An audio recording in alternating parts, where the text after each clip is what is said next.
एक नहीं बल्कि लाखों सवाल, या यूं कहूं कि लाखों गलतियों को ठीक करना या उन भूलों को सुधारना ज़रूरी है जिनके सुधरने के बाद ही यह जीवन का सफ़र बेहतर से बेहतरीन होगा। नमस्कार, आदाब, जय हिंद। आज बात को इसी दिशा में लेकर चलते हैं। हमें कोई दुख है, कोई तकलीफ है, कोई परेशानी है, या कोई भी ऐसी अवस्था जिसके कारण हमारी मानसिक शांति भंग है, लेकिन इतनी सब बातों के बाद भी हम सही है या गलत, इसका फैसला केवल उस दुख के आधार पर नहीं किया जा सकता।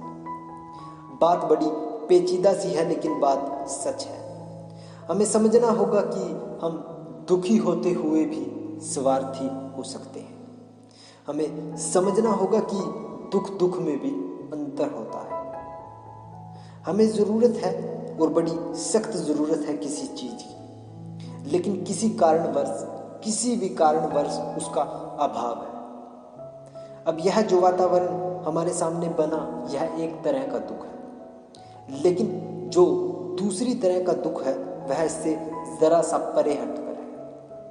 अगर हमारे अंदर किसी के प्रति नफरत या जलन है, बस हमारी यही नफरत, यही जलन दुख का रूप ले लेती है, तो यह बिल्कुल ही अलग तरह का दुख है।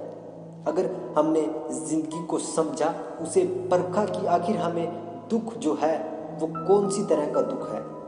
अगर हमारा दुख पहली तरह का दुख है, तब तो न जाने कितने मौके देती है जिंदगी हमें इस दुख से बाहर आने के, न जाने कितने ही अवसर देती है।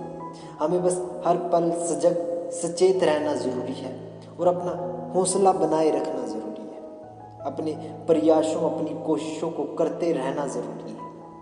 लेकिन अगर हमारा यह दुख दूसरी तरह के दुख की कैटेगरी में आता है, इसका कोई भी बाहरी उपचार या कोई इलाज नहीं है।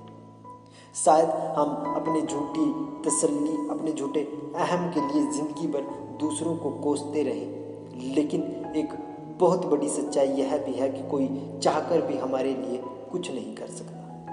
और यह वह रोग है जो शायद हमारा विवेक, हमारी शांति खत्म करते हुए हमारी जिंदगी को उस अवस्था पर लाकर खड़ा कर देगा कि जहां फिर एक तरफ कुआं और दूसरी तरफ खाई वाली स्थिति होगी।